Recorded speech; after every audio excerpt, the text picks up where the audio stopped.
Hey everyone, we're live.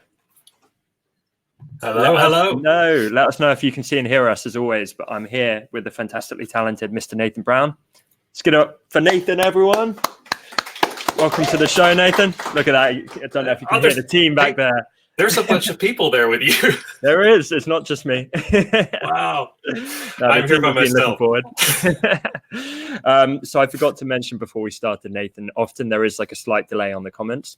So if we're chatting and then it's like dead air, 10 seconds later, everyone's going to be like, hey, there you go. Barbara's saying, hey, we got all kinds of lovely people. We got some good numbers today, actually. A bunch of you guys have shown up for this call. I'm really excited. Wow. Nathan, do you mind sharing what you're going to be talking about today? Yes, I'm going to be talking about selling digital products, but based around your passion. So you can sell digital products and you can sell them based on your passion. And in my mind, it's two totally separate things. And for me, it was the difference between just absolute boredom and just being, happy and excited about what I'm doing. So it makes a difference to sell based on your passion. Love it. And it's such a rare thing. I think it's the dream. It's what everyone wants to do, right? It is the dream. I want to live off my passion. I want to make a living from my passion. It's definitely easier said than done. And the fact that you've managed to do it, and you were saying before this call, you've all but given up freelance work because that wasn't your true passion. I think it's really impressive. So massive respect for that. Well, thank you. I appreciate that. Also, I think Angela in the comments, said, where is SJ? SJ is well and good, but she's off today, unfortunately. So I'm riding solo, which means we don't need to squish into one frame like this. We're normally kind of cramped into frame, Nathan. But I know it's going to be a great session. And Paul said, happy birthday. I appreciate that, Paul. It's my birthday today, Nathan. Your birthday? Yeah. And this is going to cap it off in style. This is towards the end of our working day. Nice. Oh yeah, it is. It's like 4 o'clock there. Mm-hmm. It is. It's so I believe you've put together a very snazzy and professional presentation for us. It is snazzy, though it might not be professional. Are we ready to share it? Yeah, let's do it. And just while you're bringing that up, yes. Thank you for all the happy birthdays, guys. Angela said, how old? I've just turned 31. Definitely the wrong side of 30 now. That's a good age to Cheers and beers from Ron. I am really excited about today. Obviously, what we do as a company, we're really passionate about the idea of making money, creating products, making money from your passion and trying to support people doing that. And I think Nathan's a really good example of that. I've been a huge fan of your products for a long time. I think they're very innovative, very nicely put together. Thank you. I'm keen to see what angles you come at when it comes to this stuff. Yeah, it's definitely been quite a journey. I've been doing this for a long time, close to 15 years. And it's interesting because I started this presentation off with finding your passion can take a long time. Some folks, I really envy the guys that can bust out of the gate like at 21, 22 years old, and they know exactly what they're going to do. They know who they are and they just jump right into it. But that was not the case for me. And I feel like it's not the case for a lot of people. It's a journey, and it can be extremely frustrating at times, and you just absolutely want to give up. There was times where I thought, I should go apply for a job at the grocery store, because I just, there was times where I just kind of wanted to throw in the towel. But of course I didn't do that. Thank goodness. Right. Yeah, absolutely. And I think we all go through that, right? It's so common. Yes, absolutely. Absolutely.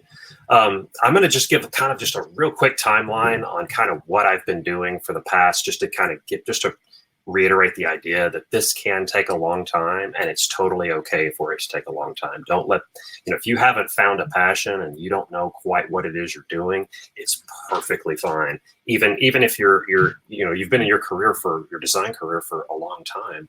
I'm going back right here to 2004. So in 2004, I was working a design job, but it was a cubicle design job. I put that in quotation marks because there's probably folks out there that know what I'm talking about, working in a cubicle design job. By the way, Nathan, Robert just said in the comments, finding your passion can take a long time. Truth. Yes, truth. It very much can. Especially when 2004 shows up in the timeline. So while I was in that cubicle job, I accidentally, because of something I was doing, I can't remember what, but I discovered that Photoshop brushes were a thing, and I followed a tutorial while in the cubicle on how to make them. And that sort of kicked things off for me. That was kind of like a aha moment, like, oh, this is interesting, because Photoshop became a different thing for me when I realized that I could make my own brushes.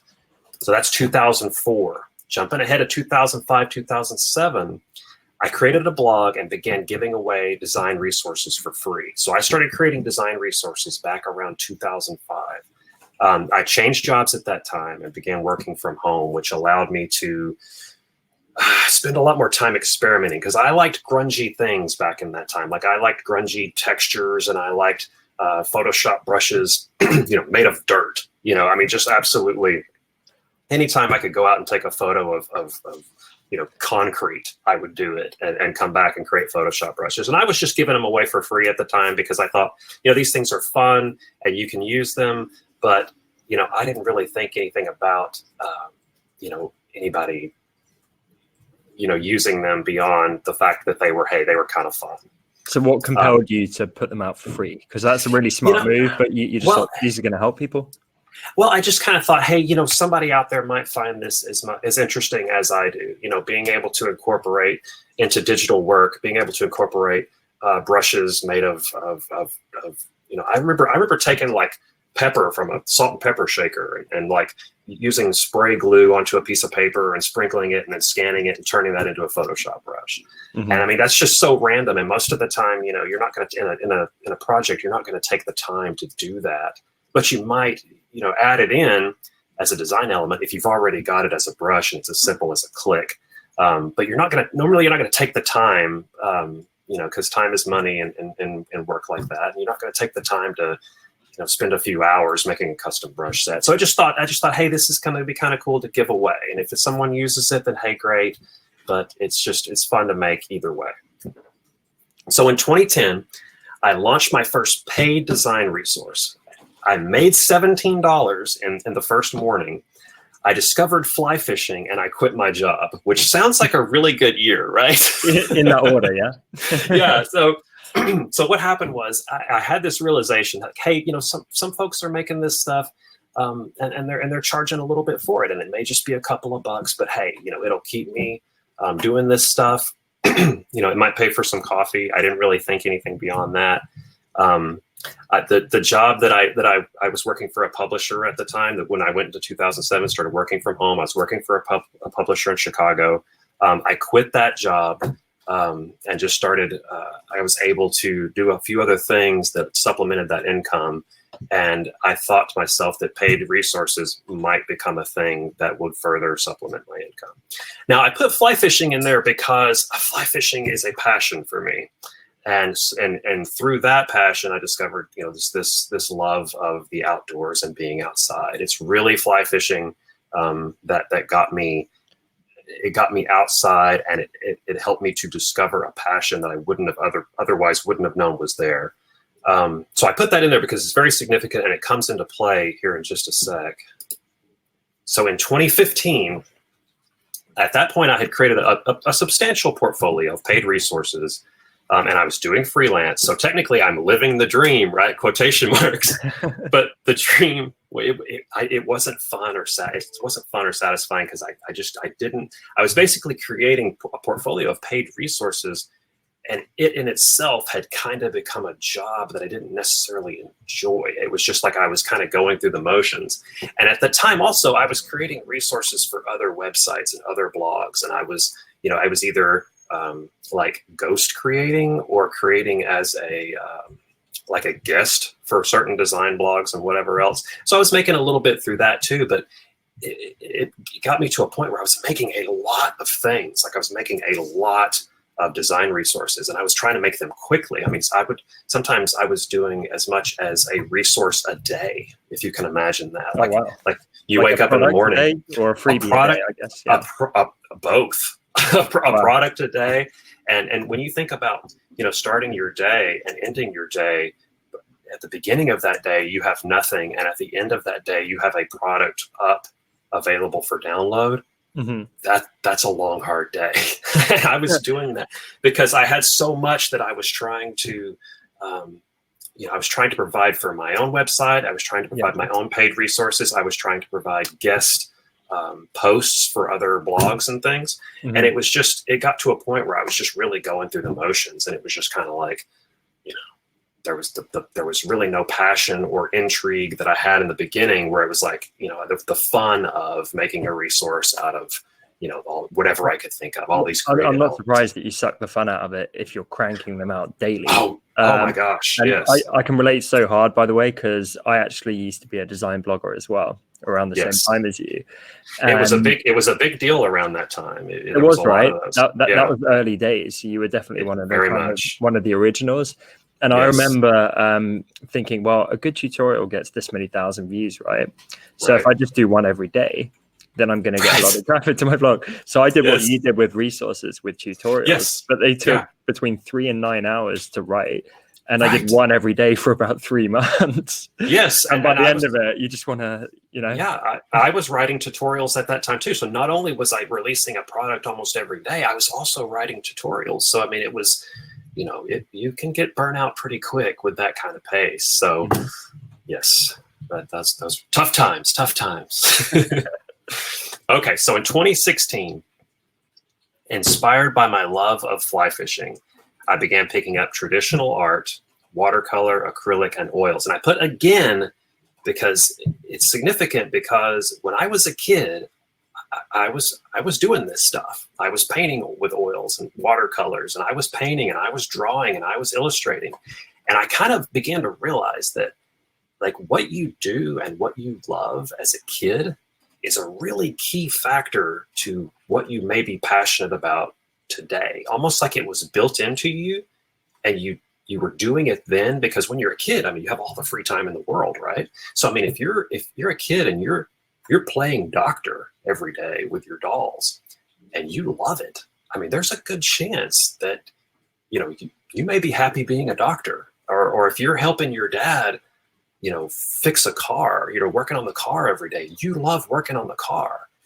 And, as an adult, you may be great at being a mechanic or restoring cars. Do you see where I'm going? Like, if what you love as a kid, it may directly tie in. And I, as an adult, my early 20s, I had kind of written off like traditional or fine art. Like I thought, well, that's not a real job. You can't do that. That's for, but you that's can't for start pastime. with that mindset, can you? You can. I know it sounds so trite, right? Like, find your passion, follow your passion, but it takes a pretty heavy amount of self-awareness to get there, and then the execution to follow that up. It really does. And I think kind of the way my brain works, I mean, I kind of have to go through all of the things that I don't want to do in order to realize what it is I want to do. And that seems like a real backward way of going about things, but that's kind of how it is for me. It's like I have to go through all these things that I think might be good, but they're really not. But really all along, I kind of, knew in the back of my head, hey, this is what you need to be doing. So I just saw, by the way, we got a comment from Michelle saying, please. I loved walking the landscape with my dog. What job is available for that? And I was actually going to say, well, Monica just said paid dog sitting with a smiley face. But while we're talking, guys, leave a comment in the chat just with something that you're really passionate about, and it doesn't have to be related to design at all, because like Nathan's talking about, fly fishing has led him on this crazy path to what he's doing now with digital products. You never know where the link is going to be, but if everyone just get it out of your head and put it in the chat so we can all kind of share. And I'm going to tie it all in together here in just a little bit, and you're going to think, what? You're going to see how. But the thing is, I'm guessing for these things, you can only see it in hindsight, right? Absolutely. I know how it's played out for me. You can never plan it. So just when you kind of follow your heart with it, it's only when you look back and you're like, oh, all these disparate things kind of came together in a beautiful way at the end.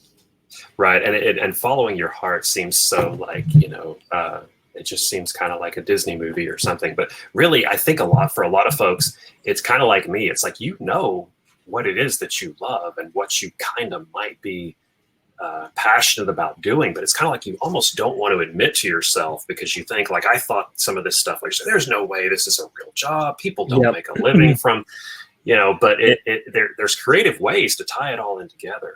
It's like your adult brain shutting down your inner child, which is sad.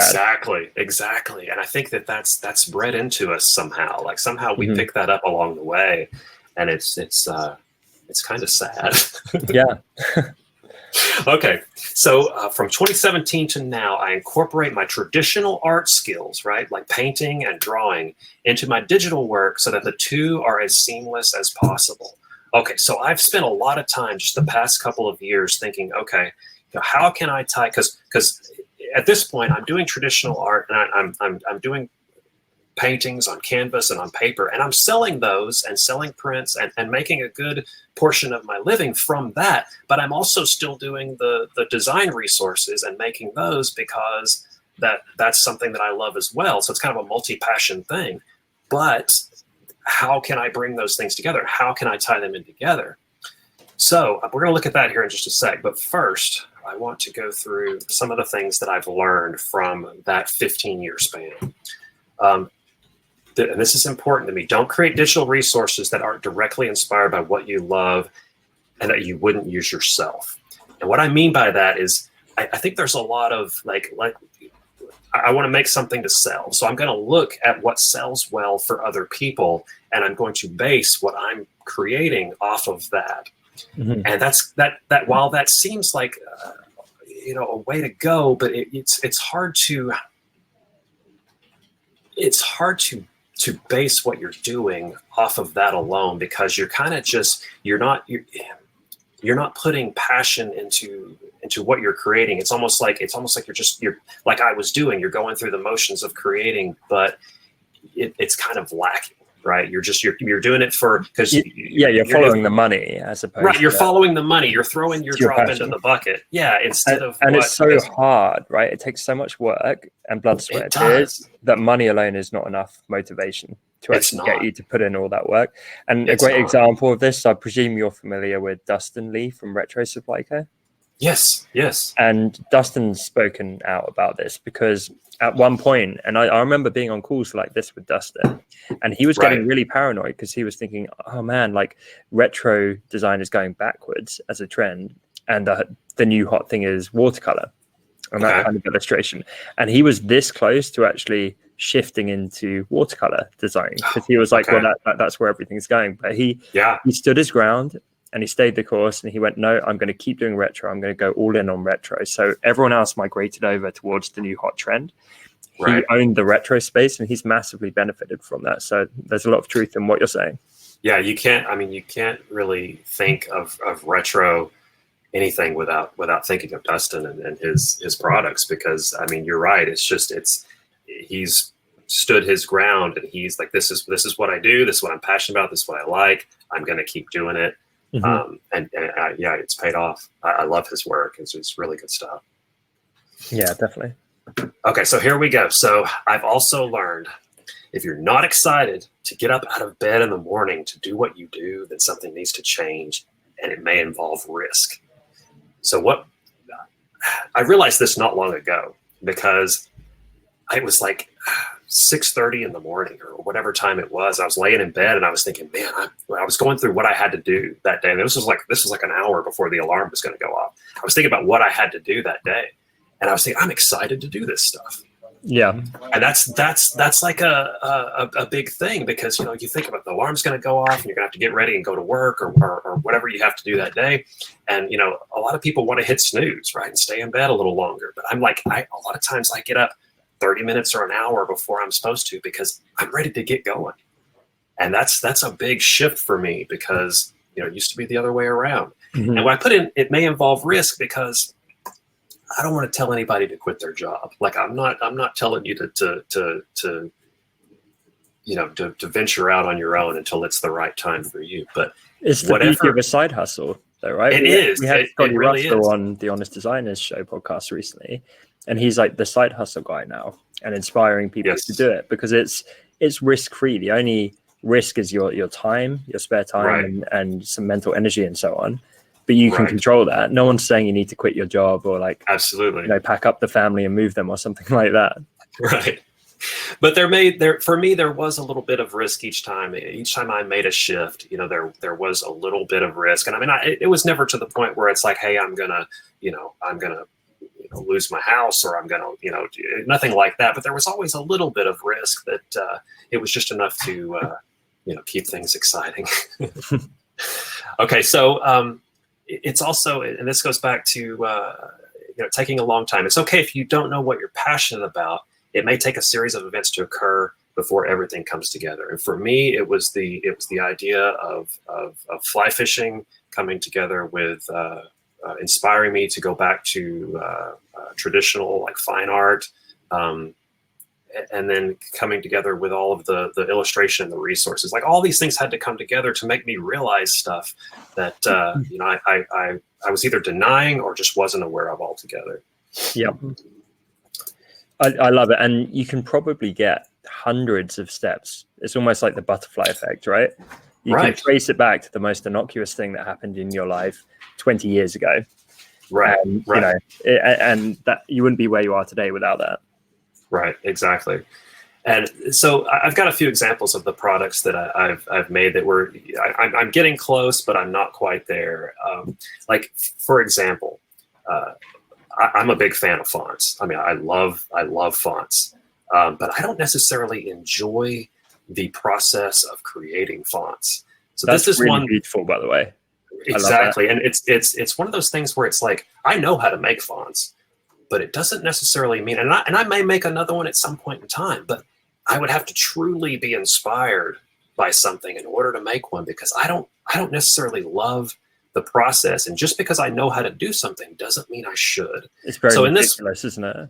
It is. It really is. Like, kerning does not excite me. It excites some people, not me. Oh man, yes, absolutely. So this is a font that I was inspired by some.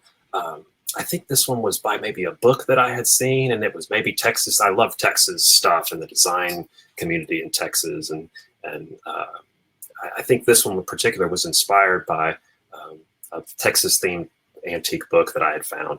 And I loved the font. I loved the style. I was also doing a lot of freelance work for craft breweries at the time, so that was also kind of inspired by that. I love the outcome, but it inspires me, and I'm passionate about fonts because I love them. Cool. Yeah, but I don't love I want to get that font right now, and I want to make something with it. Right, but I don't necessarily love the process of creating fonts. So therefore, I wouldn't be happy if I was going to, set out to build a portfolio of fonts for sale, just simply because I love them. I would have to love the process of making them in order for all things to come together, if that makes sense. So going a little further, this set, I'm getting a little closer because I'm incorporating some love of the outdoors. I love this sort of like squiggly sort of illustration style.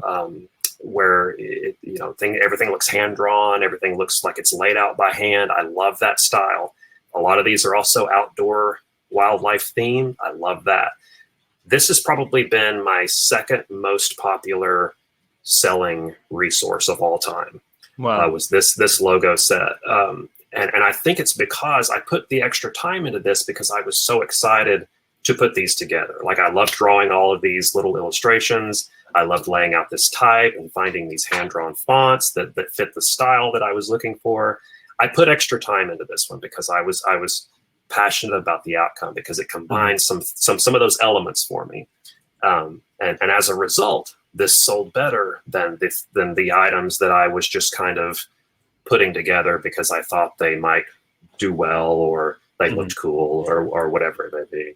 You're getting some good love in the comments for this pack. People are, I'm getting what? Some good love in the comments. People really like it. Yeah. This has been a really, and I've done some sets like this, but this has been my second most selling item because I put some extra love into this. Just had Nancy in the comments just ask, what is the font for the title? Is that a font or something that you've handwritten? It's probably a font. I didn't do any like hand drawing because these are all editable. So these are all fonts. I didn't do any. It's all right if you don't have it to hand. Hopefully we can. Yeah, I can probably. I might can dig that up and put it. That would be amazing. Yeah, thank you. Okay, so now, along about that 2017, 2018 time, I got an iPad Pro, right? And I have a children's book artist friend, one of my best friends, and he was using an iPad Pro to illustrate children's books, and he was singing the praises of Procreate, right? I mean, he was just telling me how wonderful Procreate was. And so at some point in time, I purchased it and I downloaded it. But I didn't really get into it until maybe a year or so later when I started doing more of the fine art stuff. Because what I was doing was I was doing sketches for paintings in Procreate. And at some point I realized that, I'd like to try and see if I could create like traditional watercolor like I was creating on paper on Procreate on the iPad. And so I started sampling and photographing elements of my watercolors to incorporate into a watercolor brush set for Procreate. And I knew that there were already some out there, but I didn't know if they were based on, specifically on someone's art or not. And that's what I was trying to do here. I was specifically trying to base this Procreate watercolor set on the way that I painted. And the way that I paint with watercolor is very textured, very splattery, very loose, and just sort of trying to mix colors as much as I can. I wanted to recreate that experience on the iPad. That's really beautiful. And actually, I know you'll be on the small video right now, but if you move your head, please, you've got a really cool painting. Yes. So if people can see that, we'll show it when you're full screen again after the presentation, but it's this awesome painting that Nathan did. Right. So, and that was directly through fly fishing. So I started painting a lot of fish and a lot of birds, and it also tied into the fly fishing really well because I was painting specific fish I was collecting water from the rivers that I would fish. I would travel to whatever river, I would collect a gallon of the water from that river, and then I would paint fish with the water from that river. And that's been kind of a really popular take. In traditional art, I mean, people get really excited about that because, hey, it's like, it's the fish that is painted with the water where it lives, and people really gravitate towards that. I talked about this recently, Nathan. I love the authenticity of those little touches, and I really think they matter because I think in the example I gave, there was people selling gold textures, but really it was them photographing their stainless steel fridge and putting a garish yellow overlay over it, Right. But for the people that actually go and find authentic gold leaf, or if they're getting a rust texture back and they go to like an abandoned train yard or something like that, it's all the difference in the world. It really, those little details, and like with this watercolor brush set, I mean, I photographed probably 100 elements to create the brushes. From actual, I was actually painting on watercolor paper, all the splatters and all the washes and all the things that I felt like were needed in a true watercolor brush set. And then earlier this year, I released it, and I've added a couple of updates to it. And I have another key thing was I included a tutorial on how to draw and paint this macaw. And that's not something I would normally do. Like when I release a set, I mean, typically, like there's no other updates or further work. And with the watercolor brush set, I've updated it twice. I've gone back and it's an existing product that's selling well, and I'm still adding to it. That was a new concept for me too, because it's like, hey, I think I can make this better. And I think I can make this even better. Oh, I've got an idea to add that to it. And right now, currently, it's like 80 brushes and a tutorial and a guide. And it's just I tried to be as extensive as possible because I wanted it to be based on how I actually paint. Mm-hmm. And Michelle's saying she missed the tutorial. Is that part of the product download or is it on your website? It is. If you download the update, it's a PDF tutorial. Amazing. And it's also on my website too, but the PDF is included in the update if you download it again. Cool. And we just got a great comment from Angela. She said, I thank you, Nathan. I just bought these brushes from Design Cuts. They look so freaking real. Once again, I'm hearing the story behind them. There's a little review for everyone. See, that's a win for me because, I mean, when you're able to find out that someone is using something you've created and they love it. I mean, that feels nice, right? Yeah, that's amazing. So glad that you're enjoying them, Angela. And let us see what work you're creating, guys. Anyone who owns any of these products. Oh, I would love to see that. Yeah, trust me, like for anyone who wants to make products, there's no cooler feeling than seeing people use them and create original work. So you can never share that stuff enough. For any product creator, is like the biggest kick. Absolutely. So with this, the master watercolor brush set for Procreate is my #1 selling product of all time, and I believe truly that it's because I tied in all of these passions and I put in the extra work to create a product that really finally, after creating literally hundreds of digital assets and resources, like this is the one that I'm the most proud of, that I feel like is the most usable, at least for me anyway, because I paint and I create digital art and traditional art. But this is the one that has done the best, and I'm super proud of it. Yeah, that's really cool. I love it. Thank you so much for sharing. Yeah, you bet. So I love a backstory as well. So if you hit the cross at the top of the video, yep, right there. Yep. And there you are. There we are. Cool. I think so. That's my story, folks. Yeah, we've sorry, Lenita as well is having some video issues. I think it might be specific to you, unfortunately, but everyone else seems good. So touch wood, everything's running smooth for the majority of you. Yes. But yeah, thank you so much for sharing. I just want to go through, there were a few points, and this is something I've noticed when you talk to people who are doing well and are successful with this stuff. Often they've done several right things, but they've done them by accident.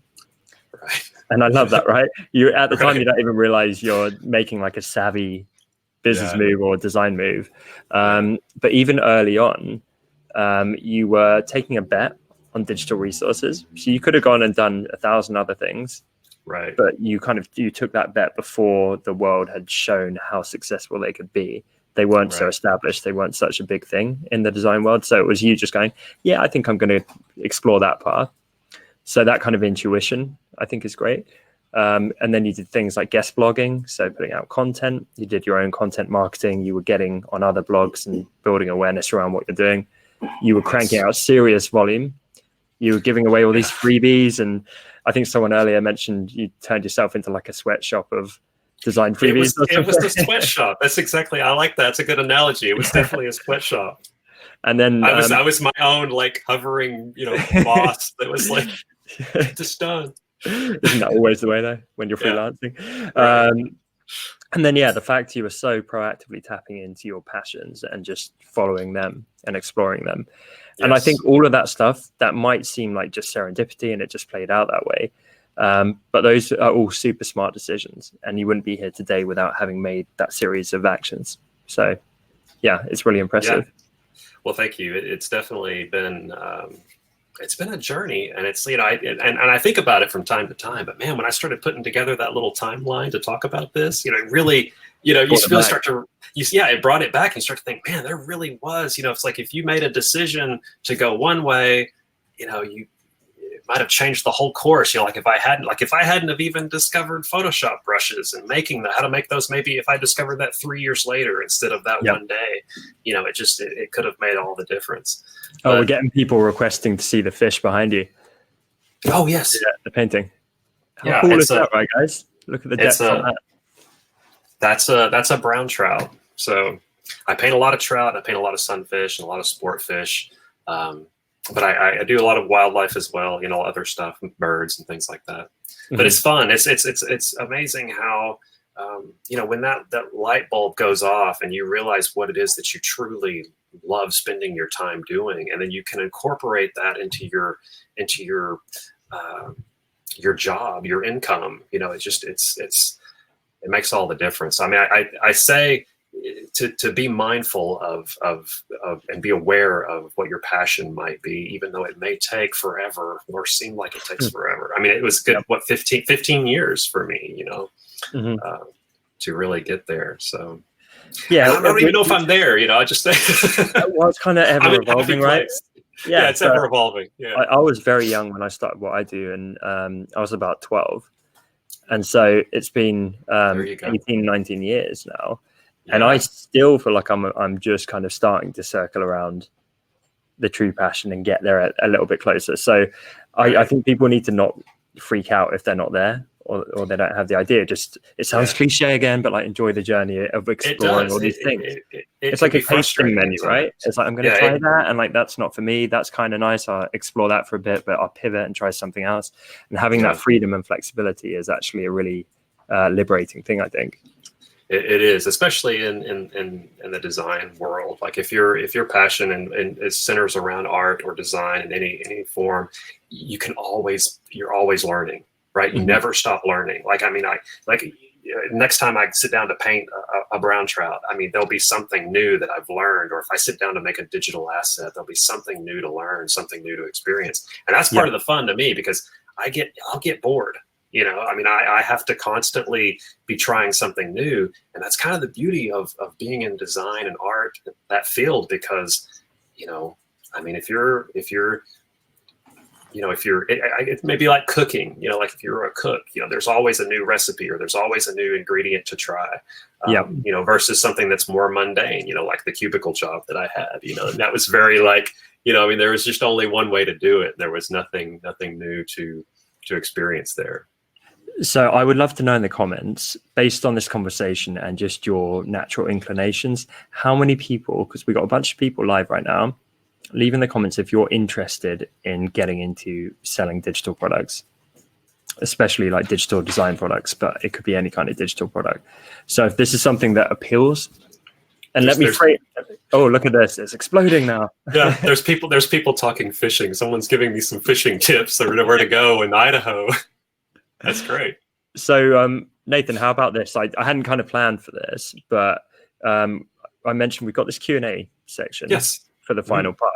What if we encourage people to use the ask a question bit at the bottom of the video and put specific ideas? So if you've got a leaning towards something, you're like, I'd love to make this kind of digital product, put it in the chat, and maybe we can help them brainstorm it and be like, what are some good steps to actually creating that thing?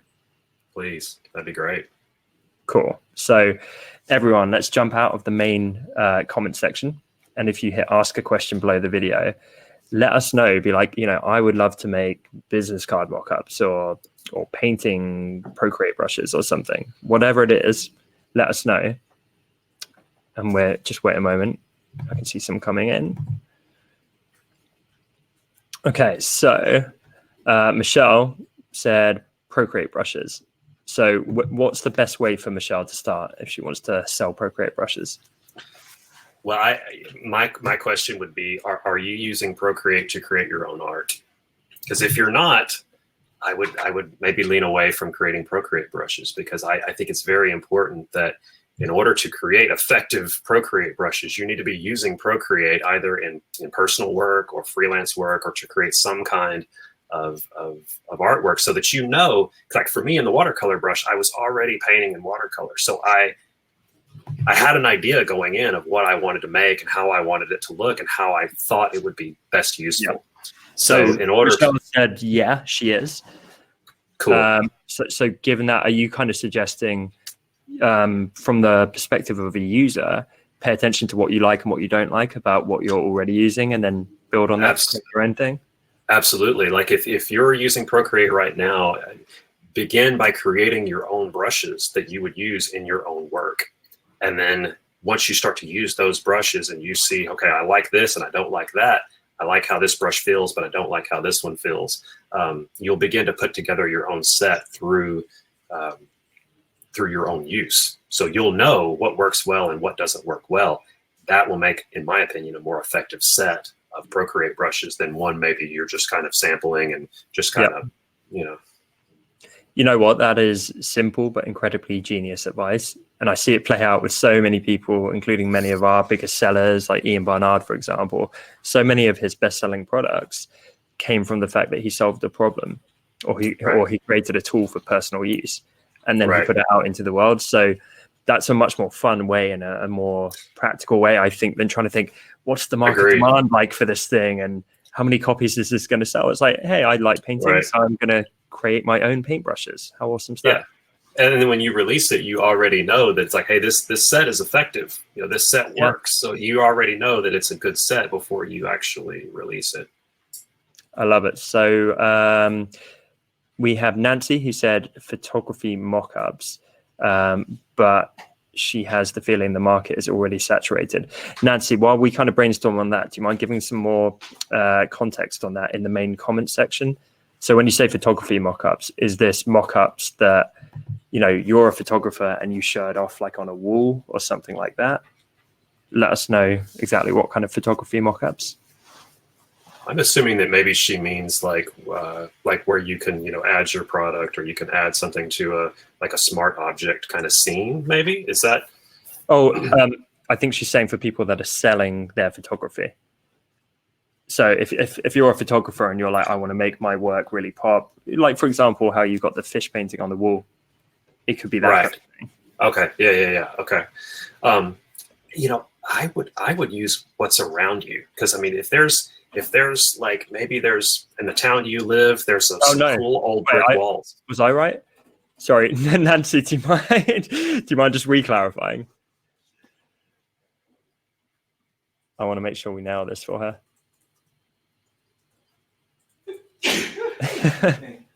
Sorry, Nathan. I didn't want to jump across there. I'm trying to make sure that I'm seeing her. Yeah, me too. She says, no, Nathan was right. Sorry. You were right, Nathan. Yeah, I was right. I was channeling her. Yeah. You're on her wavelength. Okay, take it away. Yeah. So I was going to say, like, use what's around. Like, for example, like I live in a small Texas town. There's lots of old buildings with these like great textured bricks and things that are just old and antiqued, right? I mean, if I was a photographer, I would love to show off my work against these, you know, like have it like, you know, a mock-up like it's framed, but it's hanging on this old textured brick wall, you know, or something like that. Or maybe there's some, you know, some outdoor scenes or something that's specific to you, like no one else can get. Like no one else can get the little, the in my little town, the old antique brick walls, you know, and those will be specific and make it unique and something that's like uniquely you, right? That you can add your own touch so that like your mock-ups almost look recognizable. Like, oh, that's Nancy's photography mock-up. She does great, you know, unique mock-ups. That I think that's very rare in the mock-up world, especially that they all kind of look the same. They do, yeah. They're generic. Yeah. I mean, one shop in our marketplace is L Store, and I think they've got really distinct. Their mock-ups are super clean. I can always spot theirs a mile off. So I think carving out a niche with a distinct style is a good idea. Yeah, I can see a few other ones that have come in, and I'd love your thoughts on this, Nathan. But we've got people asking us, you know, are wedding stationery mock-ups useful, and a few things here. And I think a great tip is actually go and talk to the intended audience. So not via like a anonymous survey on Instagram, like actual face-to-face conversations. And with the example of wedding stationery mock-ups, I know we've had tons in the office that people might have seen from external places or freebies or whatever. And especially the women on the team are like, I would never use that. That's hideous. That's clearly someone who's like never been married or certainly not a bride who's put this thing together because they think that's what we want. You know, that doesn't look elegant at all. That's really not a good fit for a wedding. Yeah. And so I think as soon as you start having these conversations, you can actually get inside people's heads and it's like, oh, that's what they actually want, because they're going to tell you. You don't need to guess. Yeah. It's interesting that you say going and talking to folks, because I mean, I live in a small town in a rural area, but there's like 3 or 4 wedding venues that are pretty large wedding venues here. And it would be very easy for me to go talk to that world, even though it's not what I'm doing. But I mean, that just comes to my head. It's like, well, where do you go to talk to these folks? But you know, people that run wedding venues are going to know, hey, these are the latest trends and these are the latest styles in that particular industry. Yeah, definitely. So I think as well, textures has come up a couple of times. What are your? Because I know you make some amazing texture packs. What would your? I have made some textures, and textures are interesting, right? Because you know, anything can be a texture, right? You can take a photograph, or you can, you know, maybe you can shade some pencil or some ink or something on the paper and scan it, you create a texture. Yep. It's making unique textures is difficult. I think what really lies in making good texture is examples. Like, you can make a texture that is great, but if you don't provide examples of what you can do with that texture, it's kind of just a drop in the bucket among thousands and thousands and bazillions of textures, right? Mm-hmm. So if I was making a texture pack, I would go ahead and do, maybe even half a dozen design examples using those textures. Create some film posters, create some illustrated, create some book covers and things that, and show these textures and how they can be used. Show some before and after. Like, this is the book cover design before the texture was applied, and this is what it looks like after. Just simply dropping it in. Add some tutorials. It's how so to use this texture. Yeah, because people, they don't understand like the real world application otherwise, and right. So that is such a top tip. And obviously you can use mock-ups actually in your preview graphics to help show it off right. in interesting ways. But there's nothing worse. Like, so much comes down to the presentation and inspiring people with the use. Because Absolutely. How many halftone packs have we seen, for example? Right? a lot. They're useful, sure. Yeah. But when I've seen a billion of them, if I see a generic looking set of previews where I was like, here's some halftones, and here's the first halftone, and here's the second halftone, I'm like, okay, it doesn't inspire me. I don't think, oh my God, I can't wait to use it for this purpose or this project. Right. But when I think of halftones, one that springs to mind is Horrific Halftones pack. And I forget who created it, but that's one we saw. And I think I've seen that. Yeah. And a lot of that comes down to how it's been branded up, because it would be like this, it's like you give the product its own brand. So right. the whole thing takes on a theme, and then that can be tied through like the examples of how you show it off and that kind of thing. And you're very good at that with your own products, because the whole thing has this consistent theme, this feel, this aesthetic that ties through it. So you're not simply going, here's what the product is. You're turning it into its own thing that has its own character. Yeah, that's the idea, is if you can create a brand around the product that is memorable, like if you want to create, like let's say you're doing halftone textures, what comes to mind is Marvel Comics from the mid to late 60s, right? And there's just halftones everywhere, like that vintage superhero era. If you created a halftone pack that was branded around that, so that, when I come down and I'm doing a project and I'm thinking about, I need some halftones, I'm going to remember that one because I loved the creative branding of that product. Yeah. And that's so much, and the way it's presented is such a huge part. It's not that it's just, some halftone textures. It's how they're presented to you, how they're presented to the buyer. And that's the preview graphics, that is the descriptive text, that's the title of the product. Right. Because sticking with the example of halftones, I have probably seen 500 to 1,000 of them in my time. Like, no joke. That's a lot of halftones, man. It's a lot of halftones. I could not name you a single one of them, apart from maybe 2 to 3. And the 2 to 3 that stand out in my mind are not only because those are the ones you're going to buy. Yeah, exactly, because they're the ones that they have a compelling brand. They have something that is different, and it might be the actual product itself is no better or worse. The product could be exactly the same. It's just they could all be exactly the same. Yeah, absolutely. Robert in the comments is asking if you're into Marvel. Are you a Marvel? Yes, I am. Yeah, this shelf right back here is full of Marvel comics. It's like the guilty secret hidden away. So many passions, man. So many passions. So we're going to see the Marvel Procreate brush set this time next year. Maybe. I don't know. Maybe. I've got an idea for a brush set that I'm cooking up right now, but it's just in the planning stages. I got a question here from Heidi saying, talking about mock-ups of cards or wedding invites, how do you handle the fonts if you don't create your own fonts? You obviously can't include premium fonts from other people. That would be highly illegal. But what people often do is they include free fonts. And then they will include a text document or PDF where you can go and download the free fonts, so that when you open the template, they will work perfectly and look really nice.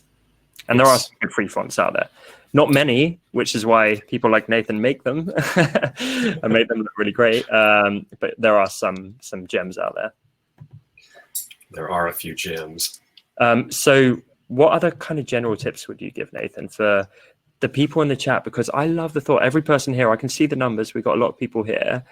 I love the thought of every single one of these people in a year or two's time making $1,000 a month as their side hustle, hopefully with us, selling amazing, useful digital products that are going to influence thousands of designers. So for them to get from having no product to get there, are there any other tips where you'd love to throw that at them?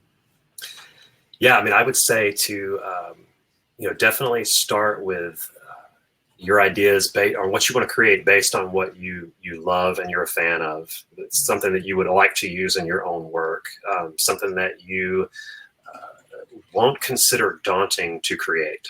Like if you're like me, if you're a fan of fonts and you think you might want to like start releasing and creating fonts, do some research and look into what goes into font creation. And it may or may not be the right avenue for you, but fonts sell really well and you can make them, but it may not be, make sure that it's the right thing for you, and that you'll enjoy that process as much as you will using that product in the end. Yeah, that's smart. Yeah, and if you don't find it useful, like if you're creating something and you create it and it's like, well, I'm not sure how I would use this, or I would only use this every now and then. This is a really niche specific product.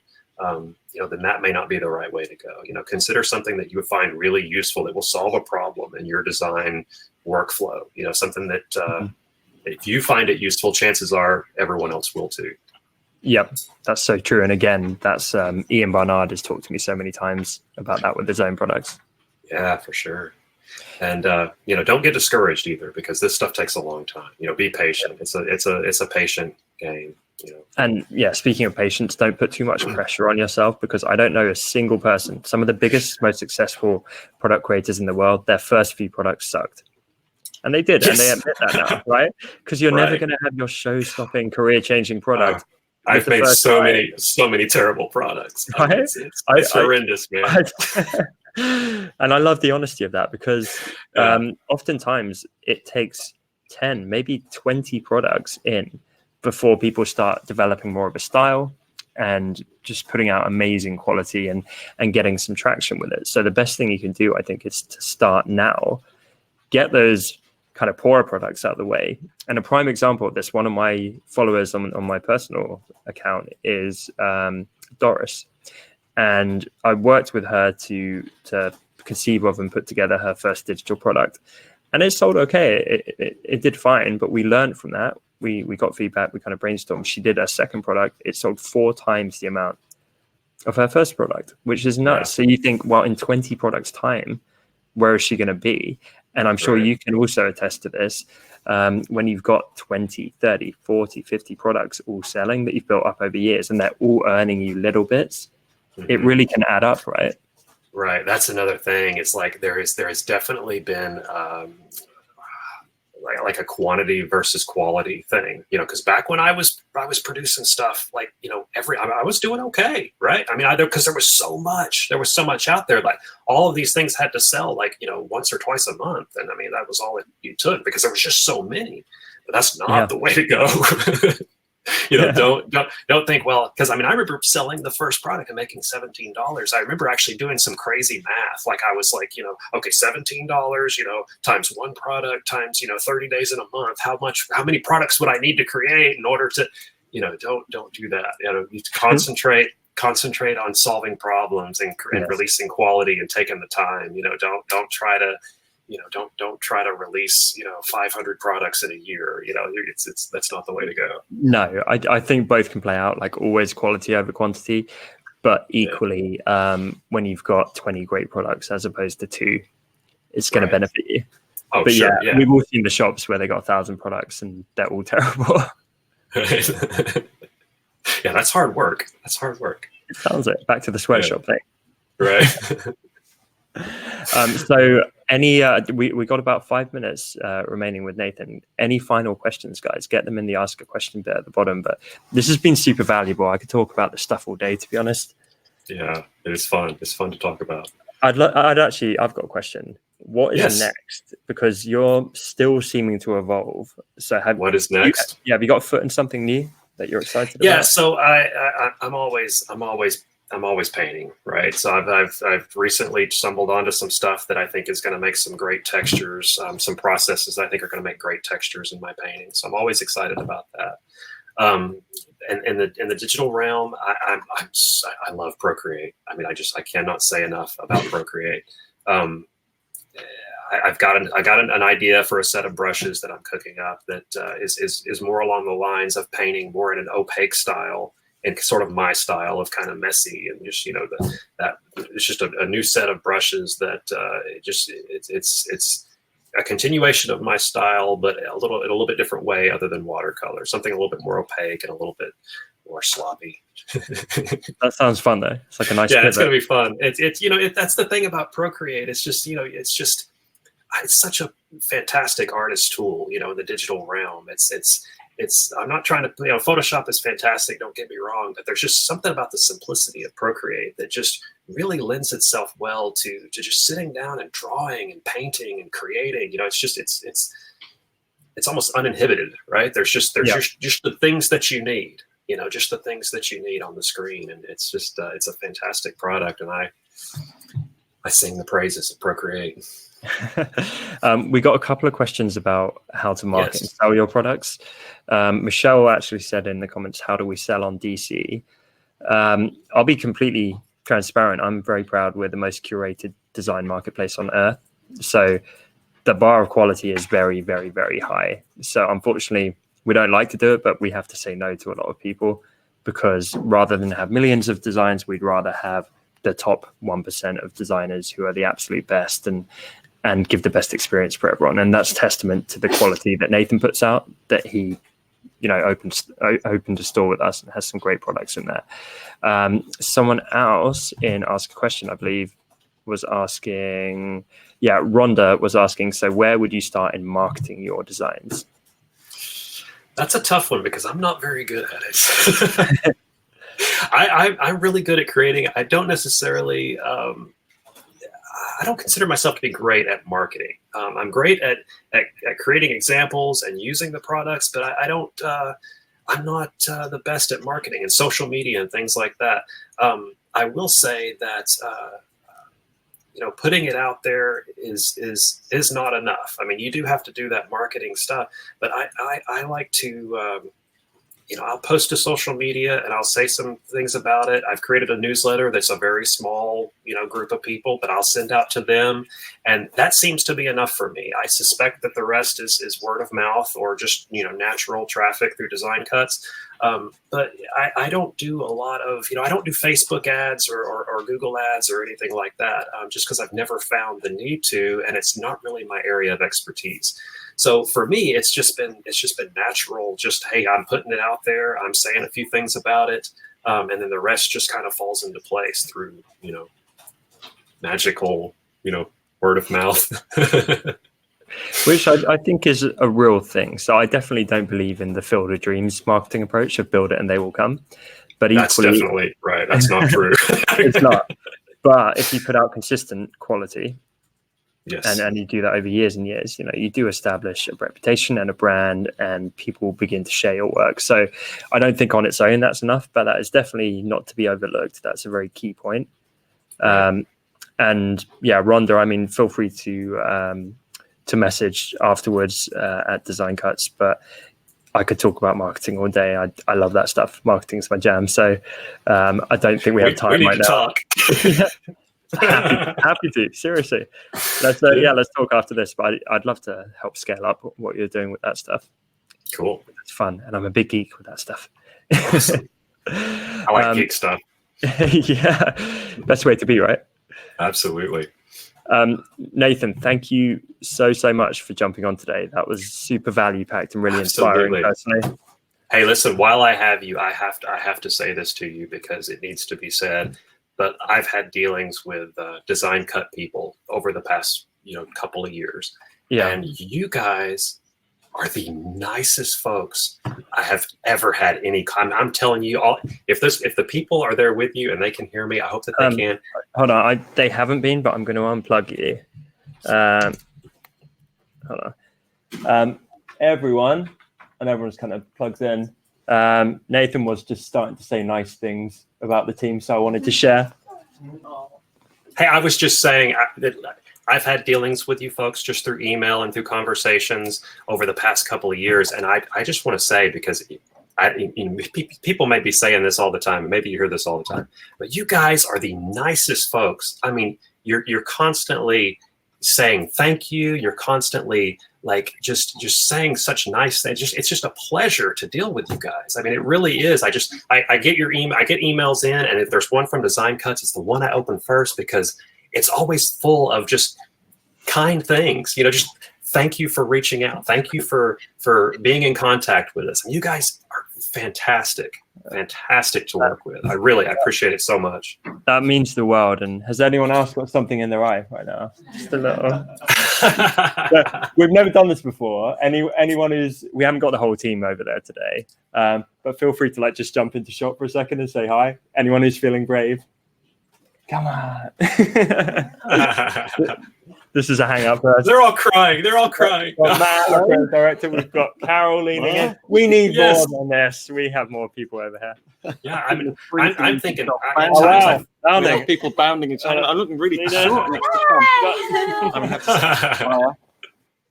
We got more people over there. We can't fit everyone. We got Annabelle. Come on, squish in. Squeeze in by me. You people, you folks are so sweet.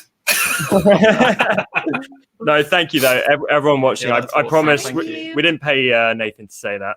No, absolutely not. Send me the invoice after. Thanks, guys. Hold on, I'm going to plug you back in. Okay. Oh, look at that. Annabelle is so nice and helpful. Annabelle is a true champion. You hearing that, Annabelle? You're getting an R. Oh, you guys, you're so nice. I'm getting all the feels on my birthday here. Yeah, Nathan, honestly, you're an absolute superstar with this. Thank you for being giving of your time and your value it's and been fun. Your knowledge. It was super fun. We'd love to have you back in the future. I'll do it. Anytime. Love it. Cool. All right. Thanks, man. And everyone, we really appreciate you jumping on. And sorry, what am I doing? Someone did mention this in the chat. Go check out Nathan's store. Please. If you haven't yet, his stuff, it's really inspiring. It's completely on the back of what he was sharing today. It's the shiny green button below the video.